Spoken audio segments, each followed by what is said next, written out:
Corona संकट के बीच हर कोई अपने पैसे को इस समय ऐसी जगह पर निवेश करना चाहता है जहां उसे अच्छे ब्याज के साथ साथ सुरक्षा की भी गारंटी मिले। अगर आप भी ऐसा कोई ऑप्शन देख रहे हैं तो पोस्ट ऑफिस आपके लिए बेस्ट है। पोस्ट ऑफिस में इस समय ग्राहकों के लिए कई खास स्कीमें हैं जिसमें अच्छा ब्याज मिलता है। दोस्तों, आज हम पोस्ट ऑफिस की 5 बड़ी स्कीमों के बारे में बात करेंगे और समझने का प्रयास करेंगे कि कौन सी स्कीम आपके लिए सबसे बेस्ट है। दोस्तों, पोस्ट ऑफिस की सबसे अच्छी स्कीमों में से एक है किसान विकास पत्र।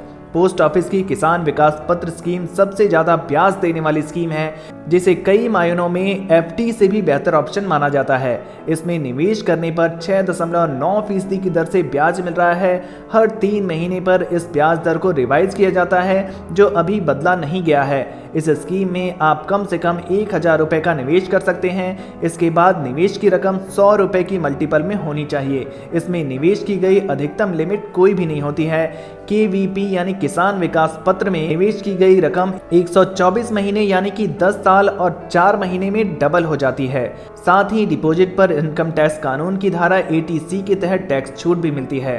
दोस्तों, पोस्ट ऑफिस की दूसरी सबसे बड़ी स्कीम है नेशनल सेविंग सर्टिफिकेट, जिसे हम NSC के नाम से भी जानते हैं। पोस्ट ऑफिस की इस स्कीम में भी इनकम टैक्स के सेक्शन 80C के तहत 1.5 लाख रुपए तक के निवेश पर टैक्स छूट मिलती है। इस स्कीम की खास बात यह है कि आपकी सेविंग बड़ी हो या छोटी, आप इस स्कीम में आसानी से निवेश कर कुछ सालों में ही बड़ी पूंजी जोड़ सकते हैं। नेशनल सेविंग सर्टिफिकेट योजना की मैच्योरिटी अवधि 5 साल की होती है। अगर जरूरत पड़ती है तो आप 1 साल की मैच्योरिटी पीरियड के बाद भी अपनी योजना राशि को निकाल सकते हैं।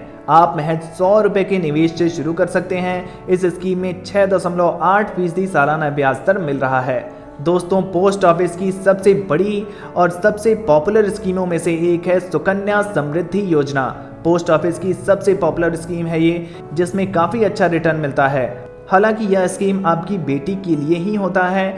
आप अपनी बेटी के नाम पर इसकी शुरुआत कर सकते हैं। इस स्कीम पर सबसे ज़्यादा 7.6% का ब्याज दर मिल रहा है। सबसे अच्छी बात यह है, इसमें कम से कम 250 रुपये के निवेश से शुरुआत की जा सकती है। ज़्यादा से ज़्यादा 1.5 लाख रुपए तक का निवेश किया जा सकता है। साथ ही इनकम टैक्स के सेक्शन 80C के तहत 1.5 लाख रुपए तक के निवेश पर टैक्स छूट मिलेगा। परिवार में अगर 2 लड़कियां हैं तो दोस्तों 2 खाता खोल सकते हैं आप। पोस्ट ऑफिस की चौथी स्कीम के बारे में आपको बताना चाहूँगा, पब्लिक प्रोविडेंट फंड। दोस्तों, PPF में निवेश करने पर सेक्शन 80C के तहत टैक्स छूट मिलता है।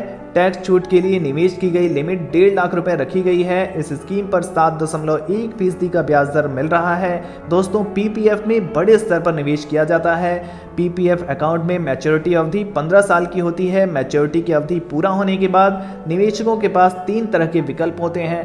पहला तो या तो वो अपनी पूरी रकम निकाल लें और अकाउंट बंद कर दें। दूसरा विकल्प ये होता है कि अगर वे अभी भी निवेश करना चाहते हैं तो 5-5 साल की अवधि के लिए इस अकाउंट को आगे भी बढ़ा सकते हैं। साथ ही निवेशकों के पास ऐसा भी विकल्प होता है जिसमें वो 15 साल पूरा होने के बाद भी वे बिना किसी योगदान के भी इस अकाउंट को जारी रख सकते हैं। दोस्तों, पोस्ट ऑफिस की एक स्कीम का नाम है सीनियर सिटीजन सेविंग स्कीम।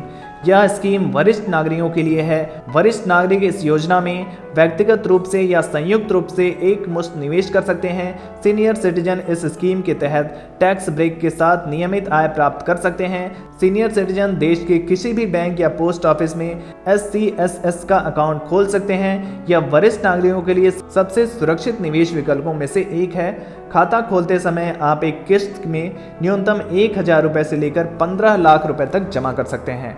तो दोस्तों, पोस्ट ऑफिस से जुड़ी ये जानकारी आपको कैसी लगी कमेंट बॉक्स में जरूर बताइए। वीडियो से जुड़ा कोई भी प्रश्न है तो आप पूछ सकते हैं और ऐसे ही नए नए इन्वेस्टमेंट ऑप्शन के लिए हमारे इस चैनल को सब्सक्राइब करना बिल्कुल ना भूलें। धन्यवाद।